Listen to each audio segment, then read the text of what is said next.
Good morning, everybody, and welcome to today's episode of Market Check, brought to you by BB. There is no second best daily YouTube live stream to talk about markets. I got to say that that little intro from StreamYard, I kind of miss the old one, the old music. Would just get me too. Up. It's so peaceful now.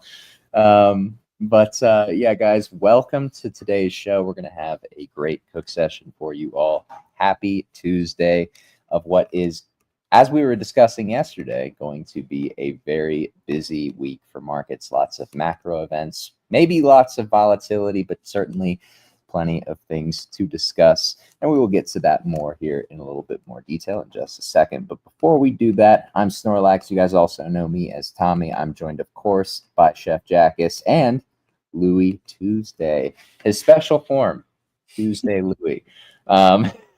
But yeah, we are getting a little bit of volatility or even just kind of chop to open this Tuesday morning, right? We had a bit of a pump on Monday. We'd like to coin Tuesday as Tuesday because we do often see mean reversion on that day. Maybe we'll get some more clarity here later this week. Altcoins kind of reverting the move that they put in yesterday.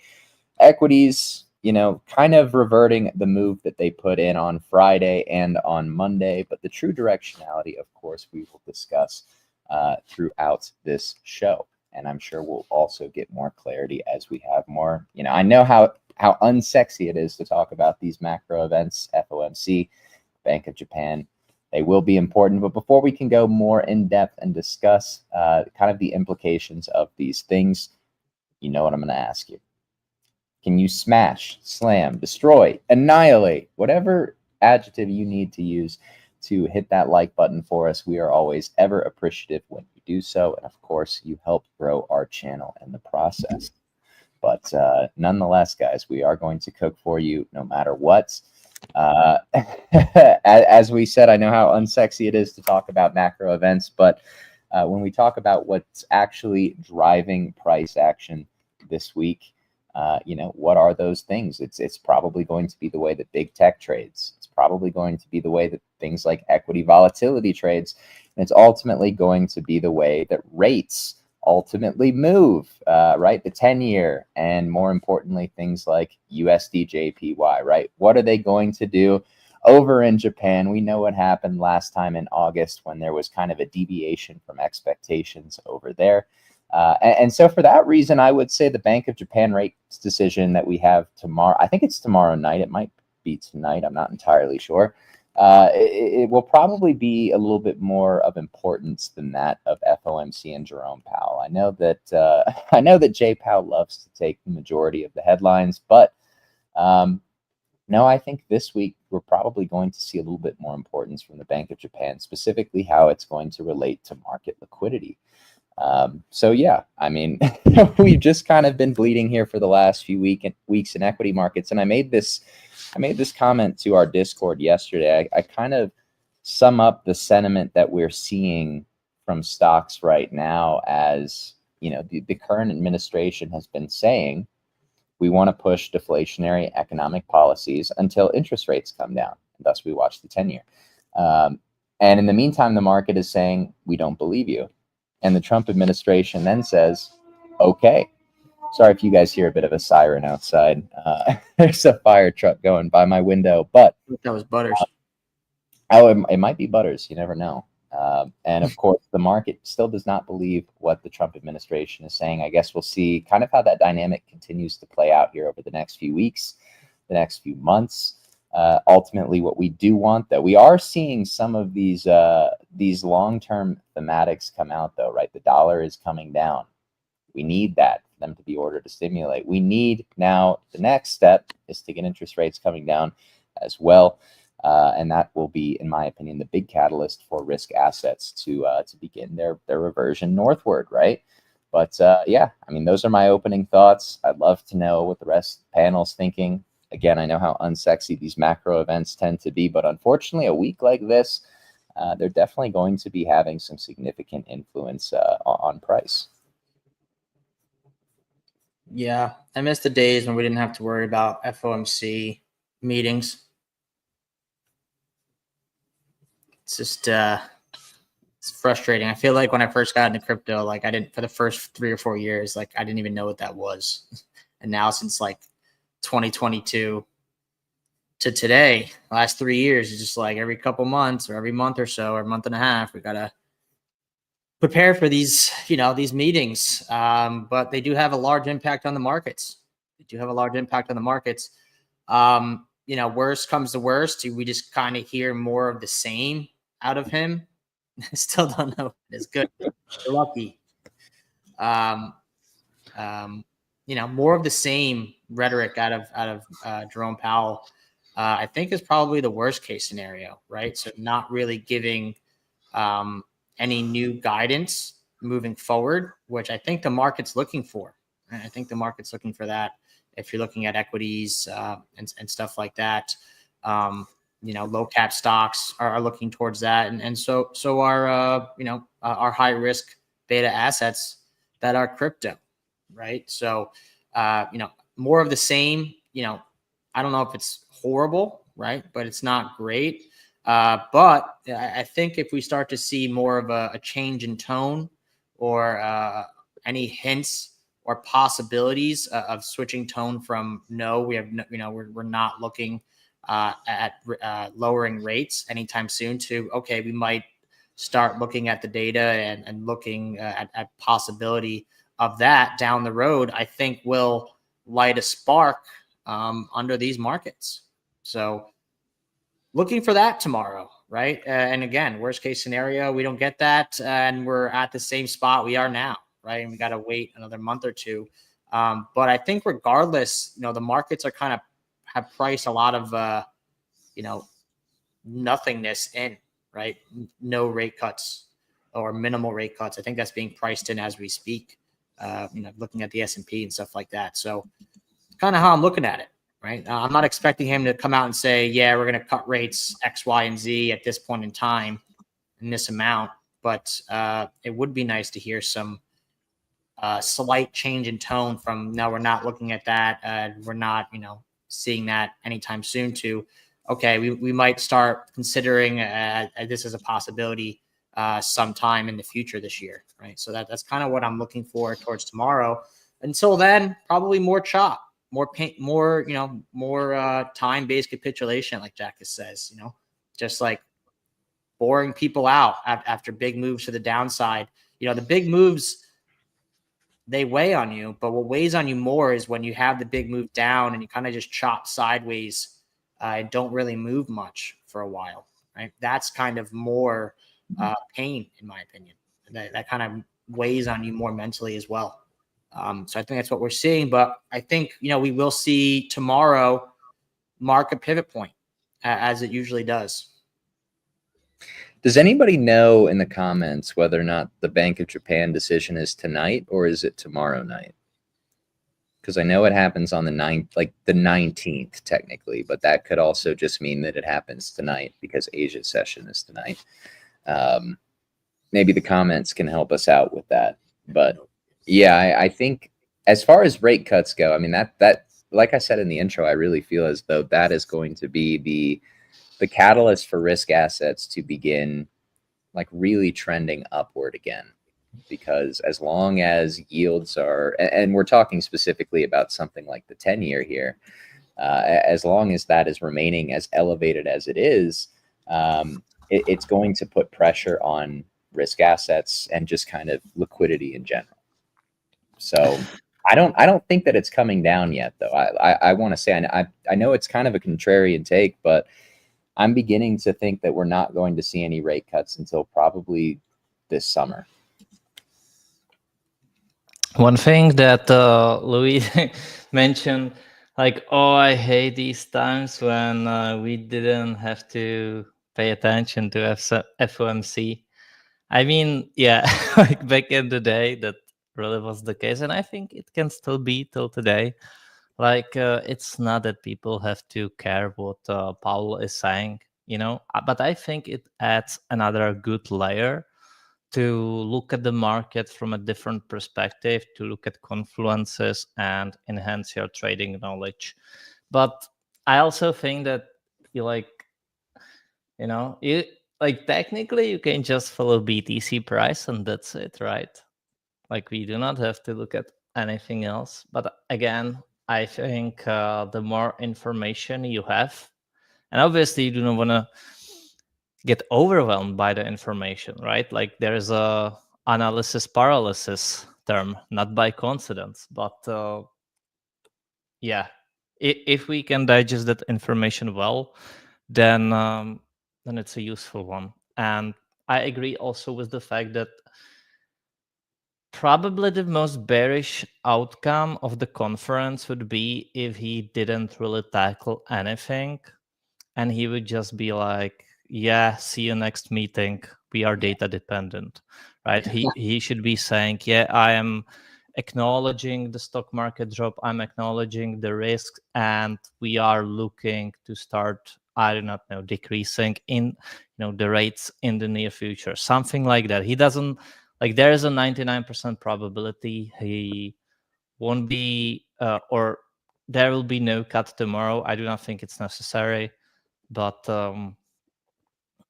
he should be tackling those questions for sure. Yeah, I would agree. I think it really what it comes down to is he gonna try to get into a pissing match with Trump at this point, right? Because I mean, I think we're at a point where he should start to acknowledge that. He hasn't really acknowledged anything the past couple meetings, and it's been just the same thing, right? The last couple meetings, but I think we've seen enough data and enough things in the overall markets for him to start, changing his tone a little bit, and that's exactly why I expect that. But again, just like Jack has said, if he continues to say more of the same, I think that's probably more or less your worst case scenario. But we'll see, right? We'll see. I think last meeting maybe was him kind of posturing against all the Trump nonsense, right? So let's see if he continues that, or let's see he just continues to do what he says he is data dependent, and the data has been, inflation coming down still, but we're starting to see some cracks, in equities and stuff like that. And they say they don't really follow that, right? He says, I don't follow that, I don't watch that, but they are. Right. They are. Yeah, we know we don't believe him, or he knows we don't believe him, but he has to keep a face. The fear that I get from macro people that I listen to, and I don't listen to very many of them, to be honest with you, but the fear that I kind of gather is that they are worried about the Fed acting too late and being behind the curve. Obviously, this is a market with a lot of moving parts, and when you only hear from an entity once every month, you never know what's going to happen in between. And it hasn't really been a problem, but now we are starting to see some weakness in equities for kind of the first time since last year. The primary difference between now and August or July and August of last year, though, is that this has been a much longer and more controlled downtrend versus a volatility event that kind of caught everybody off guard. So I'm interested to hear what JPow has to say. I don't have any clue what he's going to say, but I do think the spiciness of it is going to probably come from the Bank of Japan tonight. We should probably look at the USD JPY today. Again, I know some of these are kind of unsexy, but when we talk about factors that contribute directly to market liquidity and thus benefit risk assets, we have to pay attention to what Japan is going to do as it relates to the yen and the yen carry trade.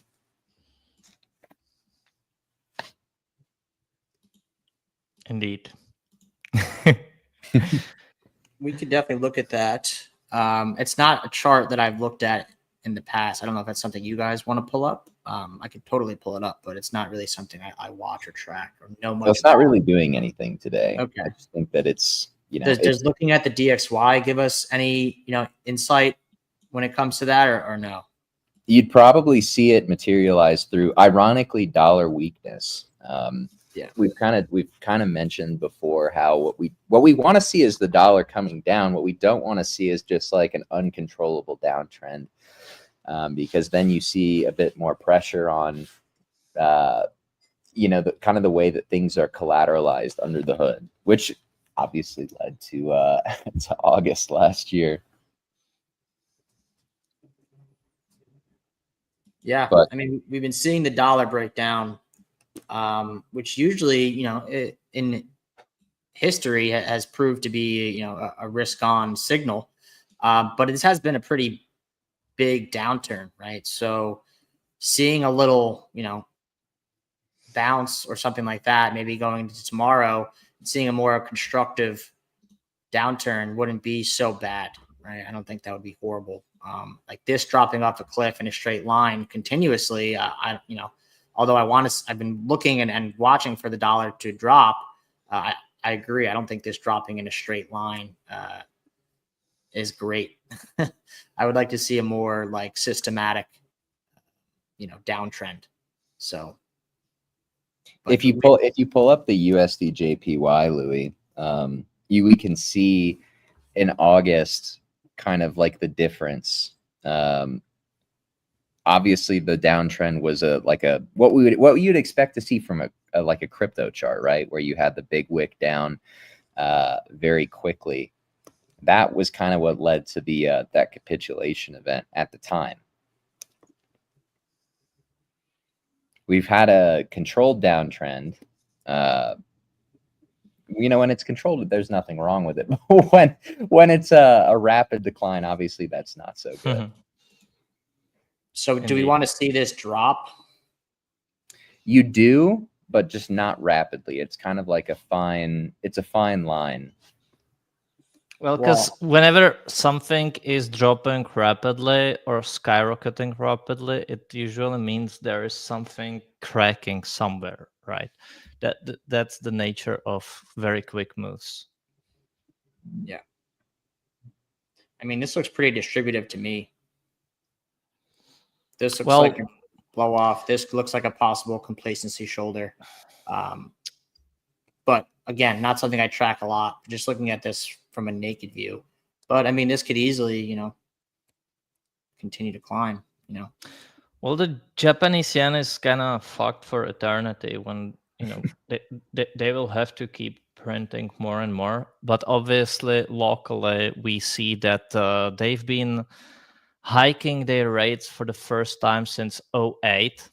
And we know what happened in 2008. We see that it's totally different period nowadays, so we have to take it into account. I think Japanese yen could pause here for some time, and establish a range, which it's doing. I'm not saying a prolonged downside on this pair because of the nature of Japanese yen. But just staying in a range, not adding further upside, definitely helps DXY not to go up. USD JPY is about 15% of the DXY index and is the second largest in it. So when USD JPY moves down, that's putting more downward pressure onto DXY and vice versa. And I still think there's one more rate hike at least for Japan. Yeah, I think the interesting thing to me about USD JPY is actually something a teammate pointed out about how much it looks like the 10-year, how much it looks like TLT, TLT inverted, obviously. But I think about TLT, I kind of think that makes another low potentially later this year.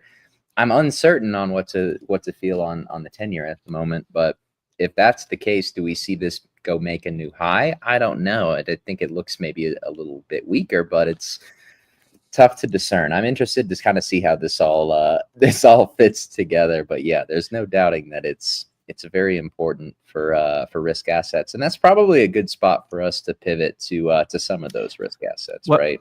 One more thing towards that. It makes fundamental reason too, and that's because Japan has been the largest US bond buyer. Like they are the largest buyer. Second is China, then long nothing.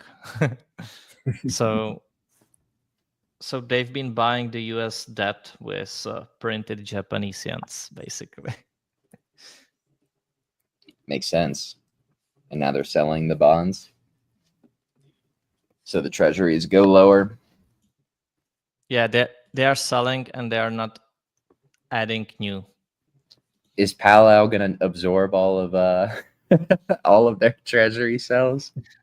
Probably Tether will. Yeah. I mean, this is where yield should have bounced. We're seeing a bounce, but not that much of a bounce, after a big drop. But, this can bounce higher into tomorrow. Like the FOMC, usually see a lot of volatility on the yields, on the DXY, on the currency pairs, and obviously equities and crypto and all that stuff. But I mean, again, kind of waiting for tomorrow, right? We're kind of stuck in no man's land until then. So it's a little frustrating. It's annoying, but that's what we're waiting for.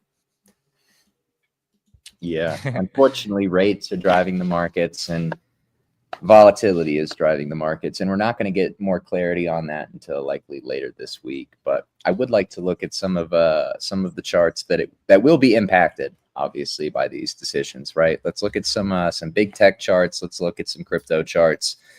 Those are going to be the most sensitive and the most reflexive, ultimately, to those movements in rates. To the movements in the unsexy things, we move over to the assets that people like us to talk about a little bit more.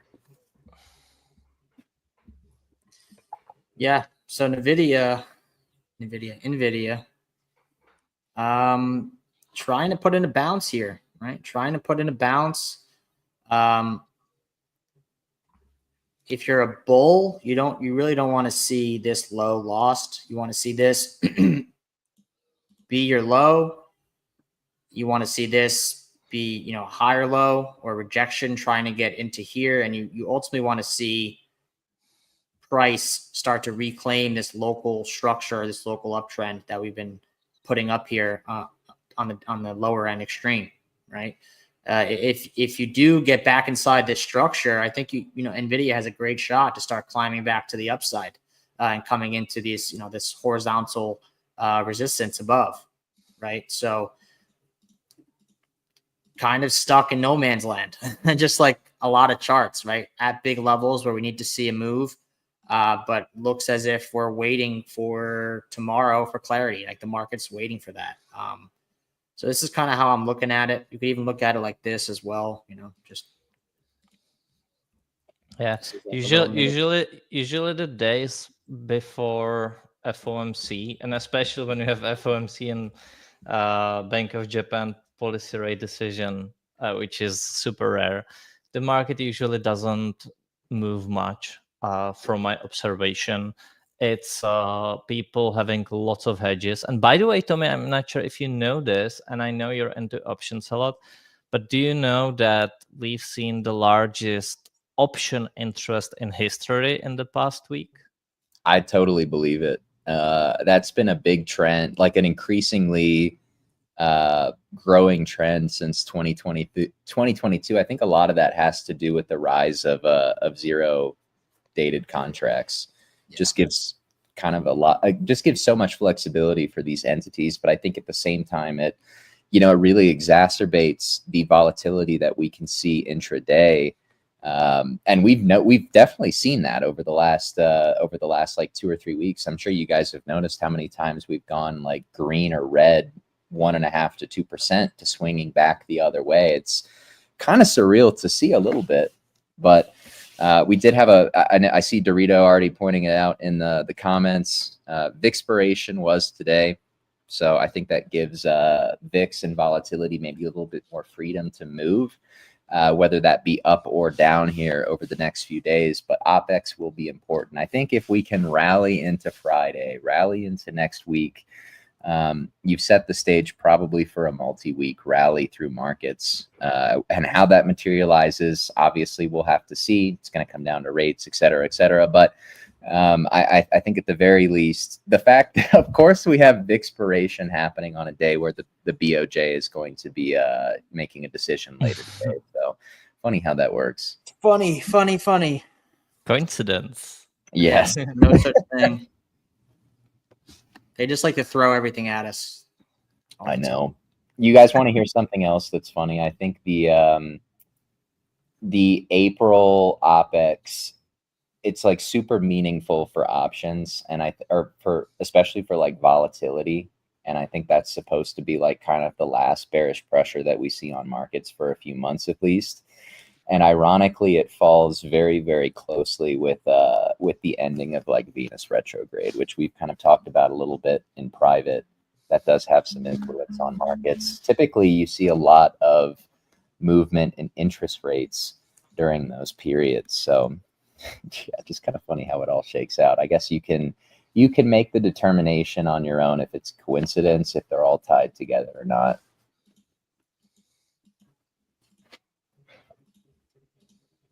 What do we want to look at, guys?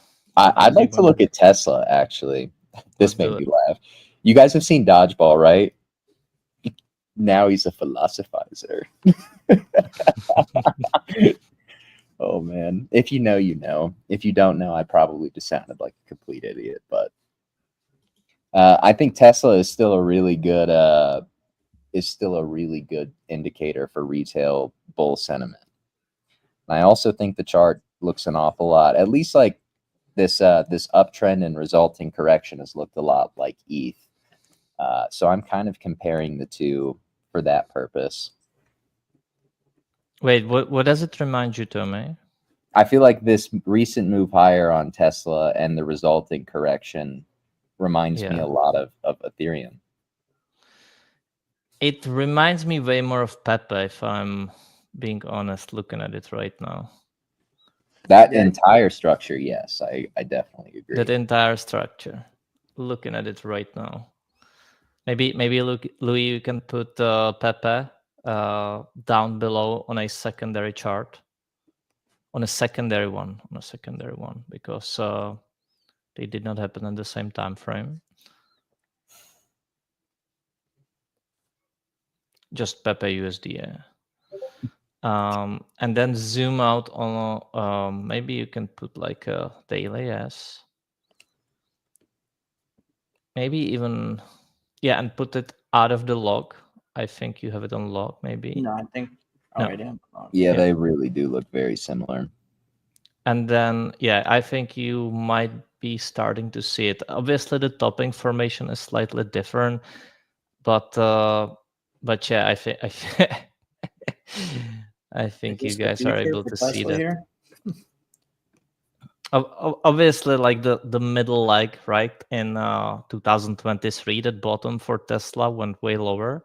But look at those two legs that you have there on the left, right, with the third tap into the high. So again, I'm viewing Tesla to. I honestly don't know where it will bottom. And my target right now is it's crazy to me as well, but the only sensible level I see is like sub $90. For Tesla? Yes. I agree completely. I was looking at it yesterday and I was kind of maybe being greedy, but salivating at the prospect of buying Tesla down there. I think beyond buying like an electric vehicle company, it's becoming kind of the most obvious play for humanoid robotics, which I think we discussed yesterday a little bit. I really don't care about their cars, but I do care about their ventures into robotics that I know are coming. Honestly, that will probably be. I'm not sure if you have seen iRobot. I haven't, but I've probably seen some. Wow, really? That's a classic. It's a classic, but I feel that's literally what Optimus is going to be like, sort of. Hopefully not without the bad ending. Sorry, without the bad ending that we saw in that movie, but likely in that sense where the humanoid robots will be helpful to people, be their companions. I know this is freaky stuff and not everyone will like it, but that's how it's going to be regardless whether we like it or not. And I do agree that that's likely when Tesla can excel possibly far better than EVs, but we'll see. In any regard, the current price action isn't the most bullish case to me for Tesla right now is a bounce. But I would need to see, and I know it's a very nice like discount from the highs, no doubt about that. But from a structural standpoint and what I learned about the markets, it's just likely going to be either a bounce or prolonged sell-off, or I would just have to see more. And given how many opportunities there are, it's just a pass for me. It's a Burj Khalifa, if I've ever seen one. Burj Khalifa, indeed. Yeah, I think it's a great lesson in reflexivity, right? Obviously, Tesla and Elon, the most obvious way to kind of play through stocks, at least, Elon benefiting from the U.S. presidential election. I always say this, like the pendulum swings both ways.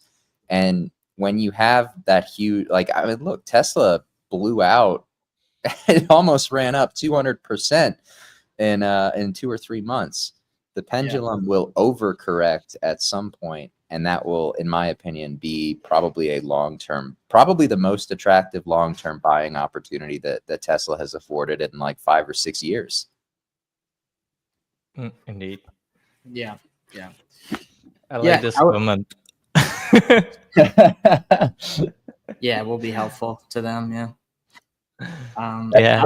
I would agree that if Tesla doesn't find a bottom in here, we're likely probably coming somewhere in here.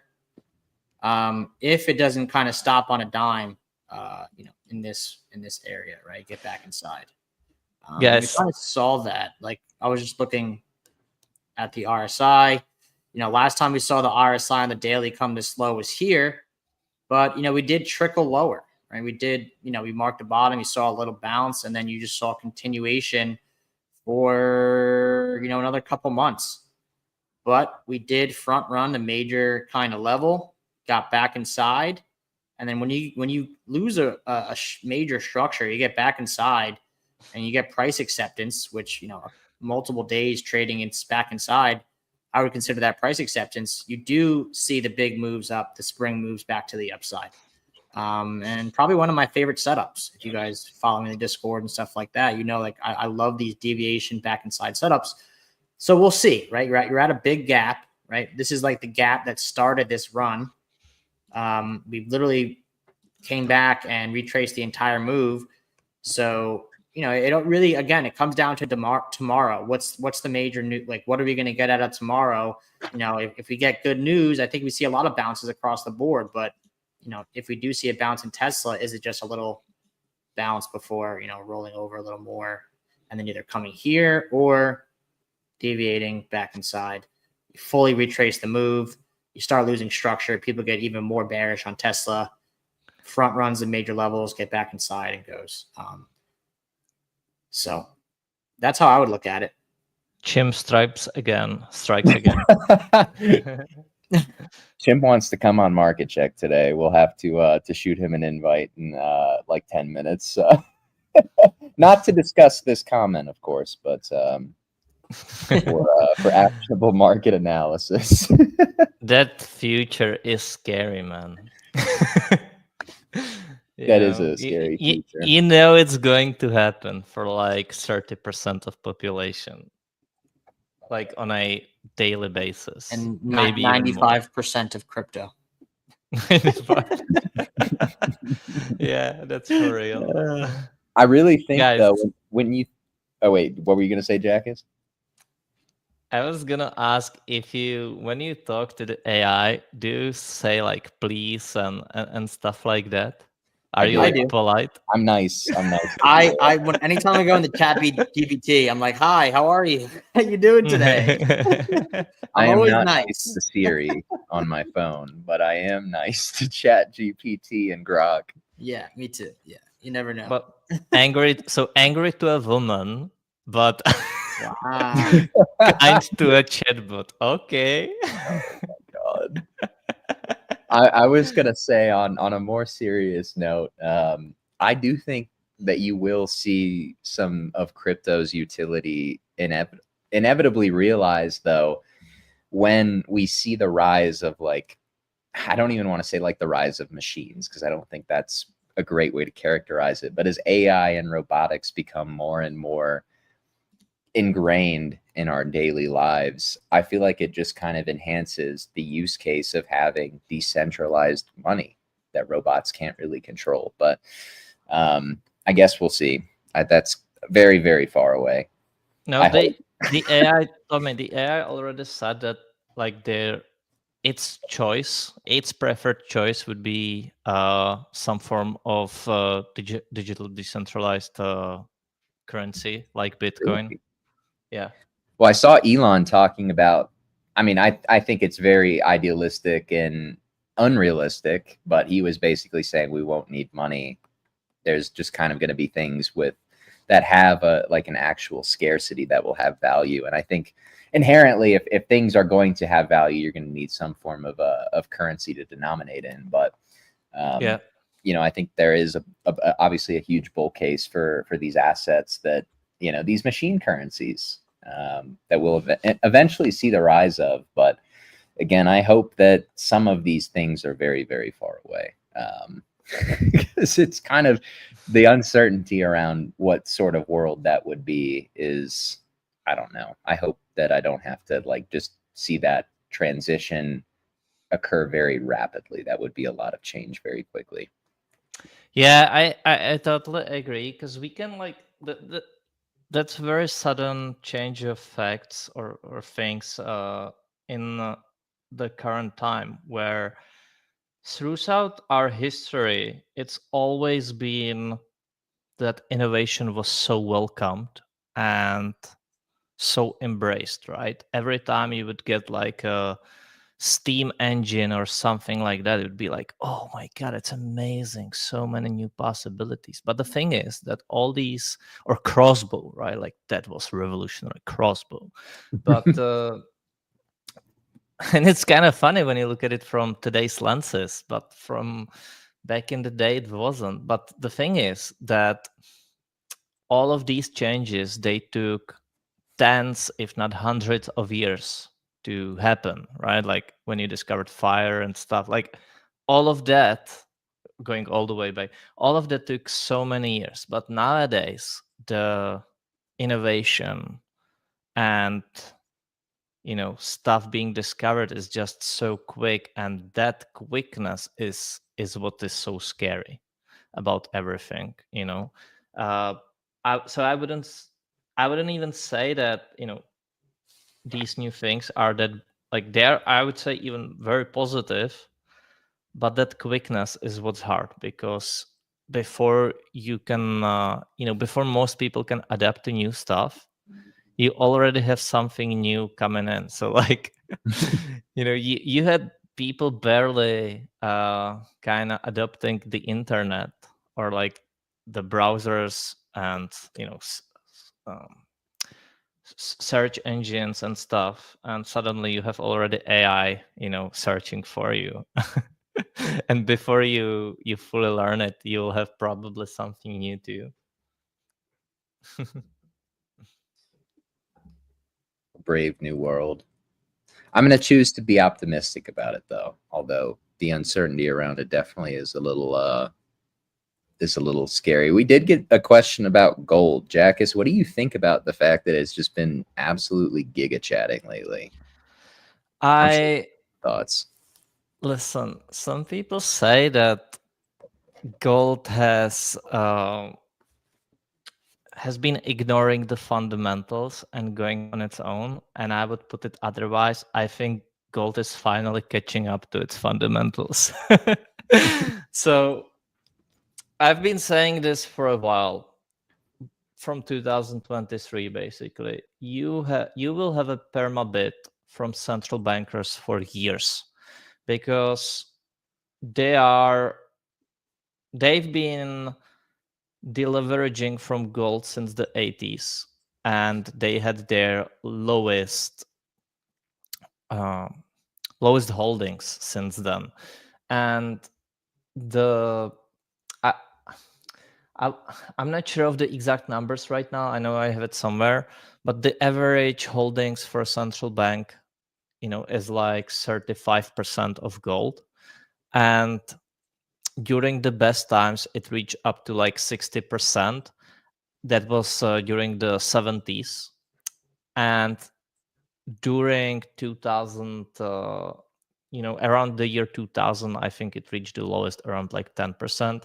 Currently, I'm not even sure what it's currently. I think it's like 18. But what is definitely happening is that the trend is shifting, and central banks are trying to acquire gold again with forex currencies that they've been putting on their books. And this trend is, central banks are not working in like a year perspective. They have, unlike any other entity in the world, they do not have a investment horizon. They have an endless investment horizon, because when their term ends, some new governor will come into place, right? So when they make plans, they are not like a retail guy who needs to deliver over like a 1 year, 4 year, or 10 year. And that's a way different approach. So I think this trend will continue. Again, I've been saying this for a while, and I will continue to say this. This trend is likely to continue for the next 3 years. And you are likely only to print even more currency in that time. So all of that is just upward pressure for gold, and it can just keep going like this. I think You have a target? I have no idea how to like benchmark a rate of return for this asset. Not to put you on the spot. I know that's a very difficult question to answer. I do not like have a specific target. I would say, something like up to 10K is reasonable, I would say. But things can get crazy too, as we know. So I would just say what I always do. You remain bullish as long as that positioning from central banker stands. And then when it stops being so, and you would start to see some distributive pattern like the one you saw in 2012, then maybe there is a time for a change. But until then, you are in a clear bull market, and there is no reason for that to stop. And I think Bitcoin should benefit from this a lot, because BTC over the years will be closing the gap onto gold's market cap, most likely. So like even you have even guys like Jerome Powell saying that Bitcoin is competing with gold.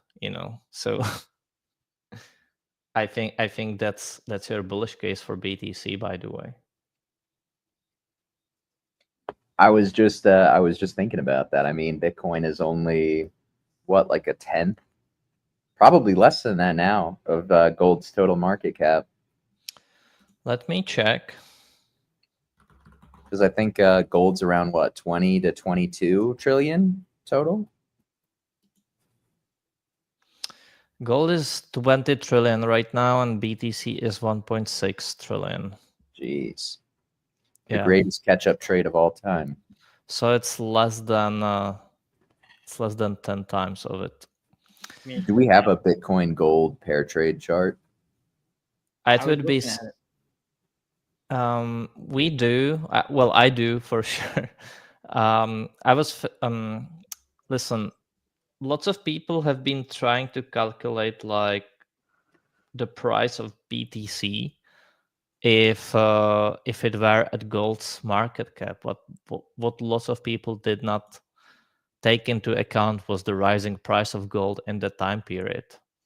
And so gold has gone from, gold has nearly doubled in market cap since 2022 lows. And it can easily double from the current prices to, or even triple, So you're talking about like 60 trillion gold market cap. And so as an aside, and not to interrupt you, Jackus, but I know for me, I look at like precious metal exposure.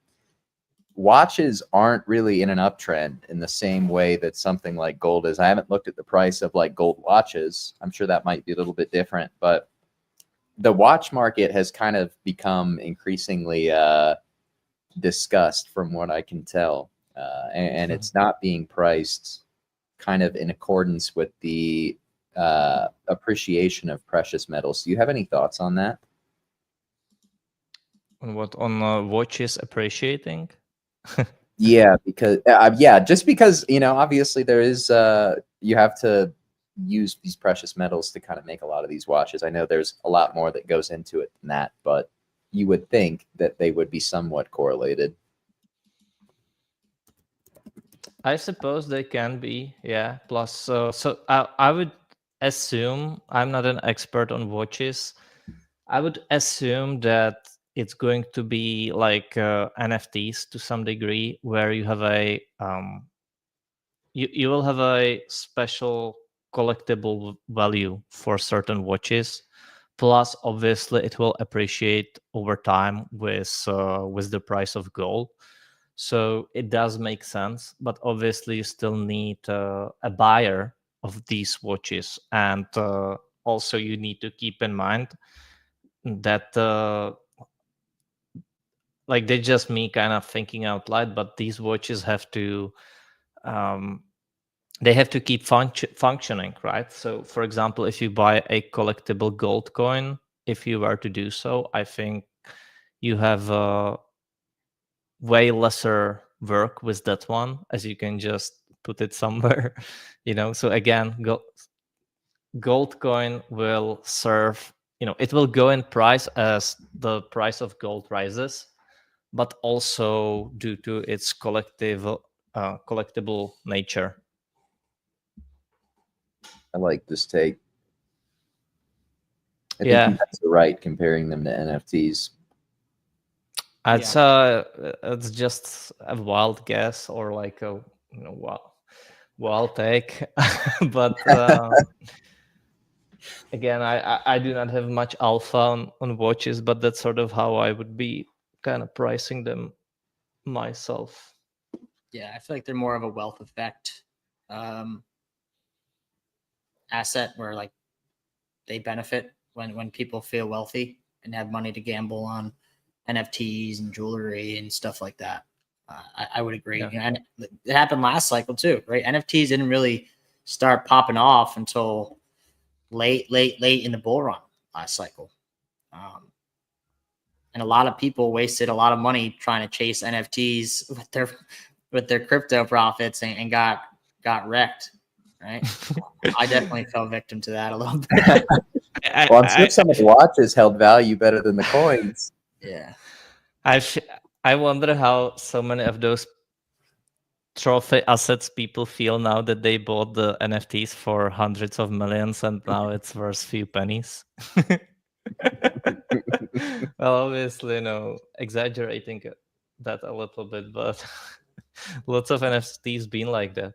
Some of them you're not even exaggerating, though. I mean, I remember like 3AC buying $1 million NFTs that you probably couldn't even sell for a few $100 right now. That's always been my toughest part with collectibles, is that they are so illiquid and you always need some buyer. I love when my stuff is liquid. We are selling to willing buyers at the fair market price. Yeah, but where are the buyers when you want to sell stuff like NFT at the end of the cycle, right? Fidenzas. Oh my God. Do you guys remember the Dino Pals? Oh my God. No. I remember those were 6 and 7 figure NFTs, and I think the floor is like sub 1 ETH now. Jeez.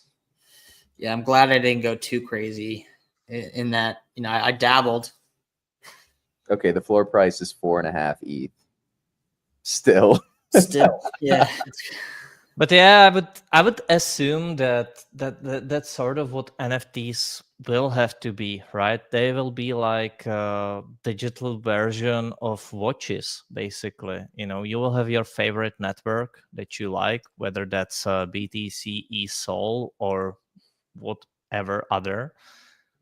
And then on that network, you will have your favorite collectible, and that is likely to appreciate in time as that collectible itself is, if there is a demand for it or community around it, plus as the native asset appreciates, right? So it's sort of like, hey, you love gold, well, you buy gold watches, and both of them appreciate. But obviously, I'm not an expert on why certain watch would do better than the other, but neither am I on why certain JPEG would do better than the other, right? So I really didn't play the NFT bubble very well. That wasn't really my cup of tea, I'll be honest. But I know some people that made a ton of money on NFTs. So, sometimes you just have a really good edge in a sector, and you just got to grind the crap out of it before it fades away. You just have to not get lost in the sauce, because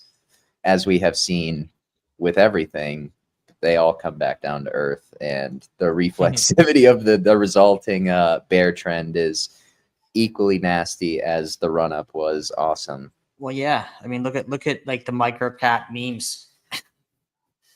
It's like they're crazy. The markets go nuts. That's what everyone's looking at, trading. And while there's liquidity and everything's good, it's fine.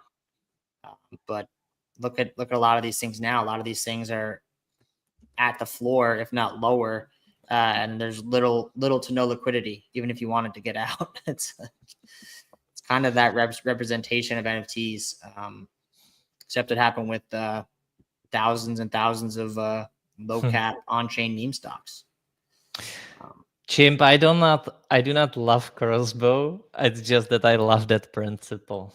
Like I love when I can see a pattern throughout a human history, and because like you can tell people nowadays of something, they'll be like, "Oh, you're stupid," blah blah blah on certain stuff, and then in the future they will look at it. They will look at the current day and feel like so many were stupid for worrying about something.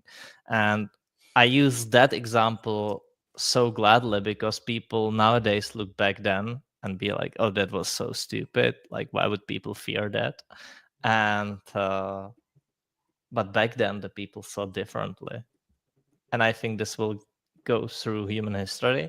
And that's also why I think the cycles will repeat and will keep on repeating, because it will always be something new, but the principle will stay the same.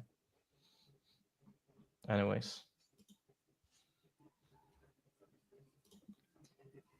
Are there any altcoins worth discussing today that piqued the interest?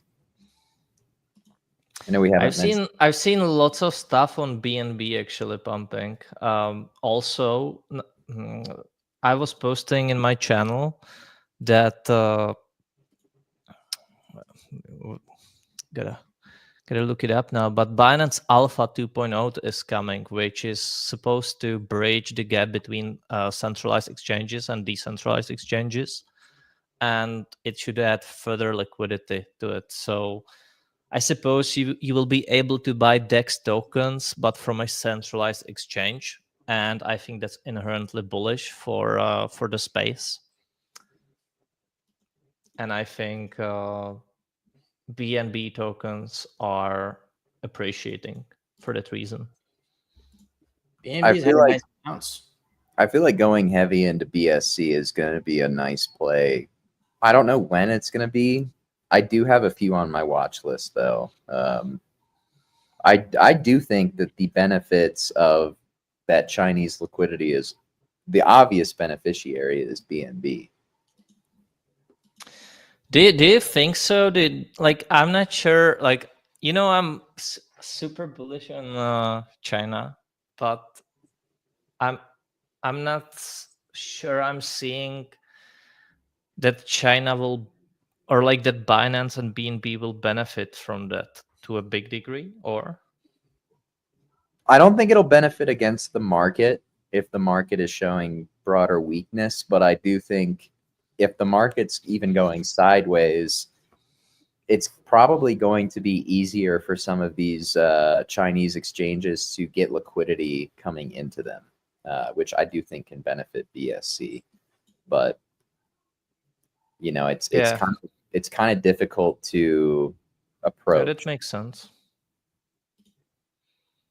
And I think as well is something we have not discussed.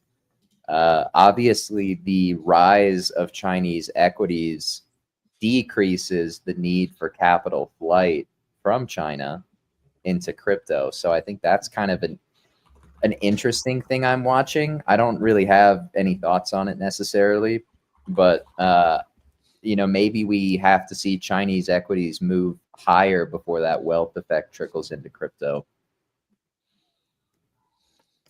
Guys, BTC market cap is currently trading below silver. That's just a saying. mispricing. That's a mispricing. That's cheap pricing for Bitcoin. Just saying. And I'm very bullish on silver, by the way. Very bullish. Yeah, I think silver looks really good. Anyways, guys, that's the time for me to run. Gotta run here. So we'll leave the rest of the show to you. And see you tomorrow on the big day. Check day, big week, big guys night. speaking, big levels, big night. Hopefully big green dildos too soon. So anyways, see you guys. See ya. See you later, Yeah, I Jackie. guess I invited Chimp Phone on, so he might make an appearance at the end of the show. But yeah, silver looks like it's ready to run hard. And seeing the way gold's been moving, you know, it makes sense for silver to have a nice catch-up trade here. You know, the chart looks great. Looks like it's breaking out. Price acceptance back above, you know, big levels, right? Just been consolidating on top of this level for the past couple months, well, almost half a year at this point, and finally starting to push. So yeah, I think silver probably going to be coming up here. I think silver's got a lot of run left in it.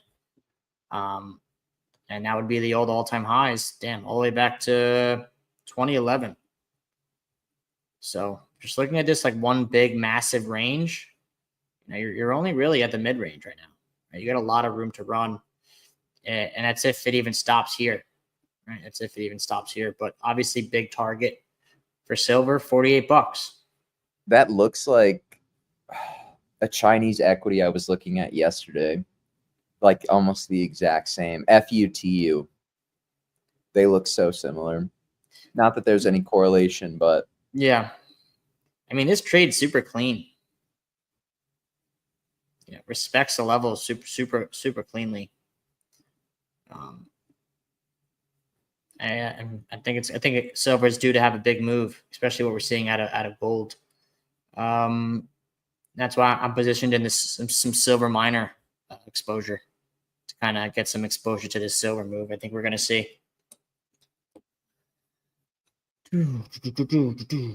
What else? Oh, there's just nothing to look at right now. I feel like it's just hate these days before the FOMC. I know it's like purgatory. Yeah. Ugh. It really is purgatory, man. We could look at I don't think we've really looked at things like ETH and Sol. I think Sol looks like ass, to be honest. Yeah, it's kind of got to be saved. Did you see the ad they put out yesterday, Louis? I heard about that. Well, they're trying to start a gender war or something. It's just like very cringe and pandering to. I feel like that whole like saga has finally been subsiding, right? With the new with the new admin. I feel like a lot of that nonsense and all the arguing and back and forth on that has kind of been coming down a bit. And then they just want to come in and do something like that. It's just so stupid. It wasn't woke. It was just, I think, pandering to the new majority. I guess. In a very like, I don't know, just a very imagine the most mainstream ad that you could possibly think of so much so that it was just very cringe. Yeah. And they deleted it, right? Yeah. Right. It obviously was not well received. Yeah. I think, we talk about reflexivity, how it works both ways. That pendulum, it's swinging back the other way for Solana right now. Solana was the shit for like a full year, and now it's becoming increasingly more cringe. And I even heard somebody use the word demonic on X yesterday. I wouldn't go that far, but I think the sentiment around Sol is justified at the moment and earned. But on a technical level, you really don't want to see any more than a sweep of that August wick. Yeah. I mean, I do Otherwise, like this pretty weekly rough candle looking we got structure. last week, but not much. Like, there's not much stopping you, if you start losing this level where we're at now, in my opinion. Start to come into here. But, I mean, my thesis is that we have, a strong move out of ETH and altcoins in the next couple months. I don't see a world where we see that and Sol is doing this. Even though I'm not a super big fan, I don't see that happening, right? I think we could definitely, if this does hold, we see a swing back the other way for ETH altcoins. You probably see Sol bounce and do the same. So although this looks horrible, my overall outlook on crypto is leaning more bullish. So I just don't see a scenario where that happens and Sol comes all the way back into this area, but who knows, right? Unless something inherently breaks, right? Or they get like, maybe like something like today or yesterday with that ad, like it's like people just capital flight, take their money out of Sol and put it throughout the rest of the crypto ecosystem. That could be like the only scenario where we see crypto as an asset class begin to rally and Sol just doesn't. I'm going to quote Dr. Outlook here. What Sol needs is a pit roll. It needs a pit roll to reestablish that reaccumulation, either at this level or a little bit below the range to form some sort of deviation. Otherwise, it is looking quite grisly on a higher time frame. Even if it does go sideways, I don't think Sol is anywhere near outperforming Bitcoin for a very long time. I don't think you're going to see new highs on Sol BTC for quite some time. Yeah, it looks like the beginnings of the ETH BTC chart. It does. I know everybody has it's kind of funny because it was so heavily discussed that would be what happens to Sol BTC that it's almost like we memed it into reality. Yeah. In a way.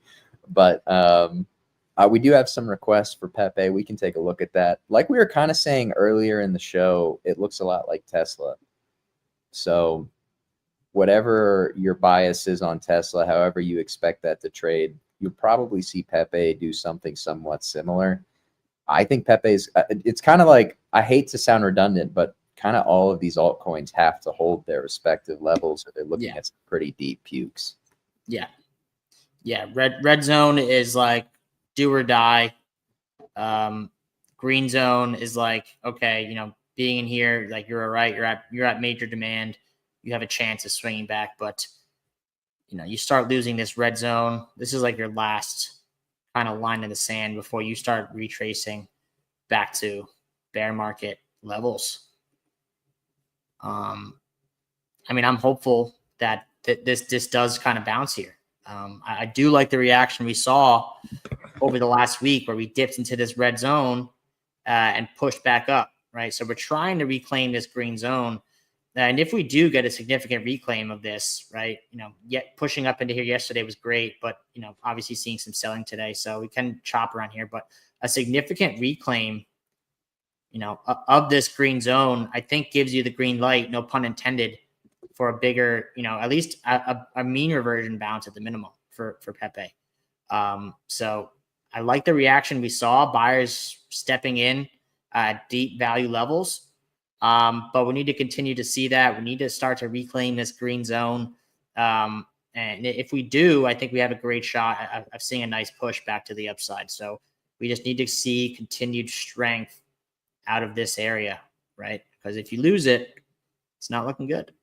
Right? And I feel like that's like the case for a lot of stocks and cryptos that we've been looking at, where we're kind of at do or die levels across the board coming into a pivotal FOMC meeting, and as well as the USD JPY, like you were talking about, Tommy. So we need tomorrow to be a good pivot point for the market. And it usually does act as that, right? Usually does act as that. I'm definitely feel better that we haven't been pumping into it, right? Usually whatever price action in the months leading up to it, the FOMC usually is reversed. And we've seen that a lot in Bitcoin, altcoins. So I like the fact that we aren't making this move, right? And then we had FOMC coming in around here, right? But instead we have FOMC coming in around here, trending down last couple months. If FOMC does provide that pivot point, we see Fed Powell's tone shift and change to a little more dovish. This could be our pivot point area, right at the key level on the chart as well, right? So whatever you could chop down here a little more, but reaccumulate. But we're at a key pivot area on the chart, and coming into what I think likely will be a pivotal Fed chair FOMC meeting tomorrow. So put it all together, my money's on higher, right? My money's on higher, not more of the same. So things aren't going to go down in a straight line either. This has been pretty much straight down with little to no meaningful bounces, So my bet's on a pivot back to the upside for a mean reversion at a minimum.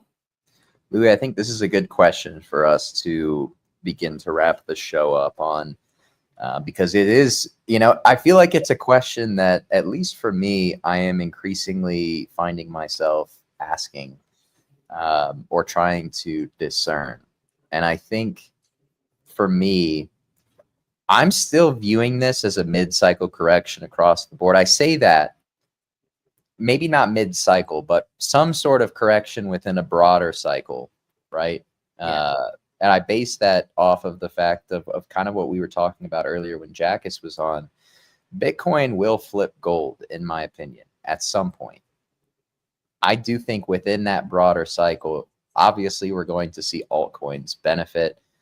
It is a super cycle of adoption. I'm not quite sure what that looks like. I'm not quite sure what the timing is going to be. I'm going to stick to the timeline. It's probably going to take a few years to play out, longer than people expect.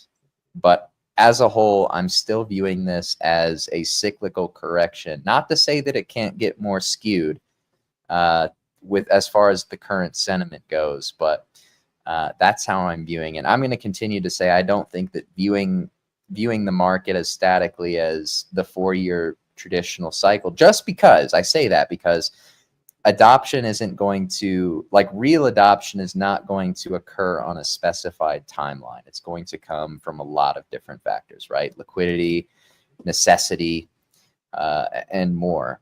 So for that reason, I think we're in a much larger cycle. I'm not sure what the timeline looks like. I'm not sure, how much more skewed it's going to get before we begin to reverse. But I do know, I feel pretty strongly when they start to cut interest rates, you're going to see a big rebound in risk assets. You're going to see liquidity start to flow back into the market in a big way. And I think you're going to increasingly see the commoditization of crypto as an asset class. And for me, that's kind of how I am mentally viewing this broader cycle in crypto. I don't think that it's going to be a 4-year bear market. I really don't. Or like a 2-year bear market, whatever verbiage you want to use. I'm not a doomer. I'm not thinking we're about to enter some deep depression, some great recession. I do think we could have some pretty substantial volatility in the first half of this year, but I'm on a higher time frame, still very bullish on crypto as an asset class. Yeah, no, I would agree with that. I think this is a correction within a large cycle. I have been a big, proponent and believer, or at least, following, these crypto cycles, or the Bitcoin cycles, or the 4-year cycles, the halving theory, whatever you want to call it. But we've been starting to skew away from that. And I think that's good long term. I think that's good long term for the asset class as a whole. And because the fact that we're skewing away from that cycle, as far as ETH and alts are concerned, Bitcoin's still kind of following that cycle.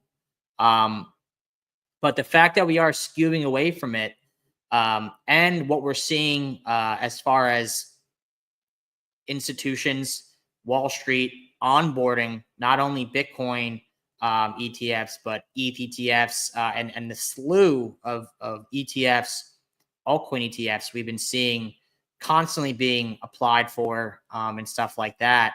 I think we could be setting up for a longer cycle, and we kind of move away from these 4-year cycles where you get a year and a half of bull market.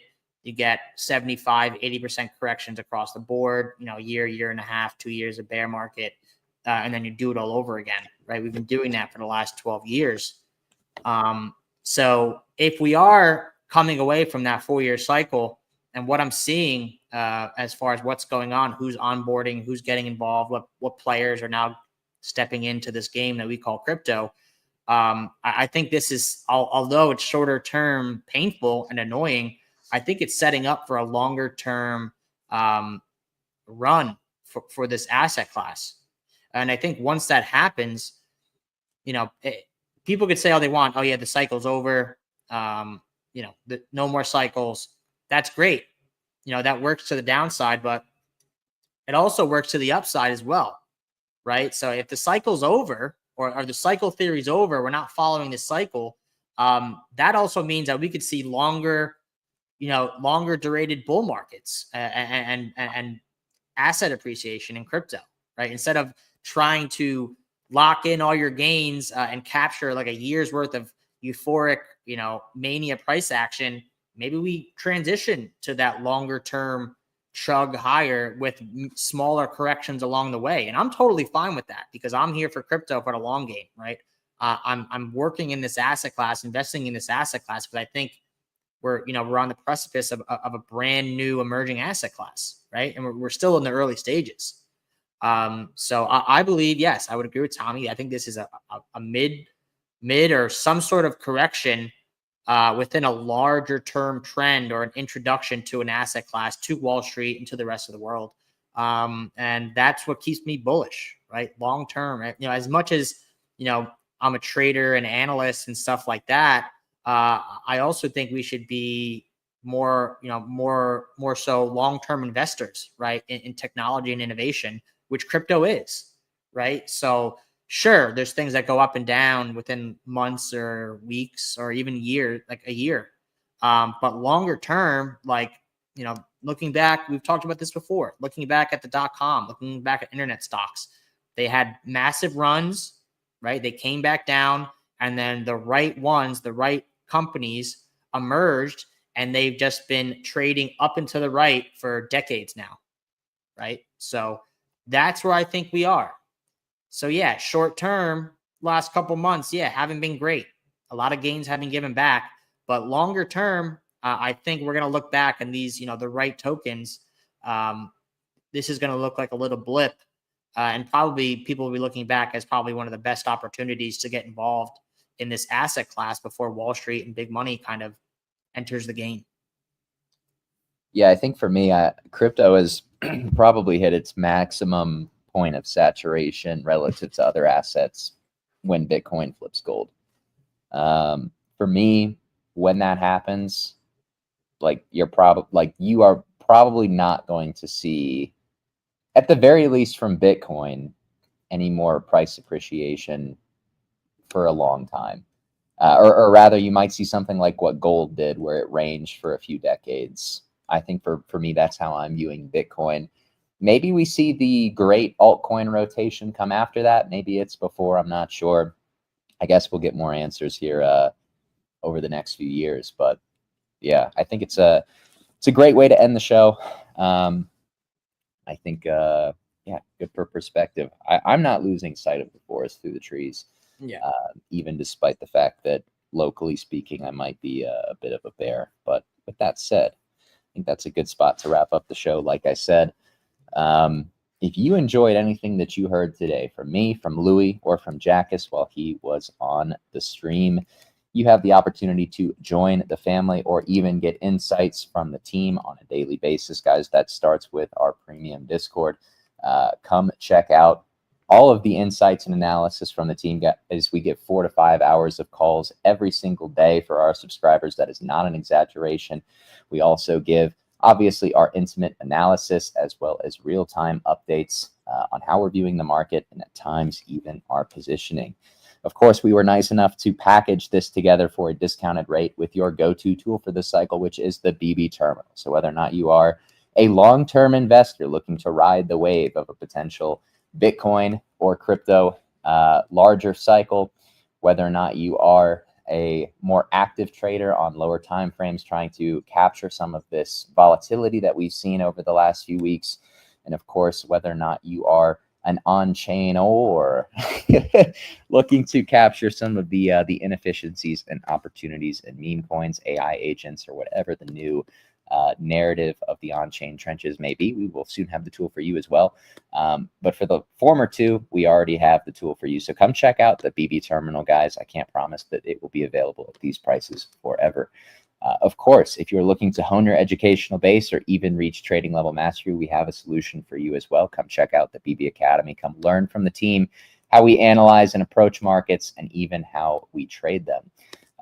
Lastly, volatility in this market has been very difficult. I've seen the rhetoric from a lot of people saying, and no, I can't wait to get out of crypto. I can't wait to not have to manage any more capital in this asset class. I can't even blame you. It's been very difficult at times and has definitely made all of us want to rip our hair out, but we have a solution for you as well. Come check out BB Wealth Management, guys. We are an SEC registered hedge fund that looks to manage digital assets in a way to capture their asymmetric history for upside returns while also balancing the downside risk posed in any financial market. So if anything that I just said over the last 90 seconds resonated with you, we have more information linked in the description of this video below. So make sure to come check that out. Of course, if you enjoyed Market Check today, we'll be back for another episode tomorrow, 11 a.m., 11:15 a.m. Eastern Standard. That is usually when we go live. And we finish the day with Market Talk, hosted by King Wabi. He's been on Market Check a few times over the last few weeks. He's done a great job. So check out his show as well. And make sure to stay following and subscribe to both Wabi's account as well as Because Bitcoin on X, so you can be notified not just when we schedule those spaces, but of course also when we go live. But that's it from us, guys. We hope that you have a great rest of your day. It's a big week. We will continue to provide as much coverage as we can on it. But until tomorrow, until next time, thank you again. And of course, stay safe.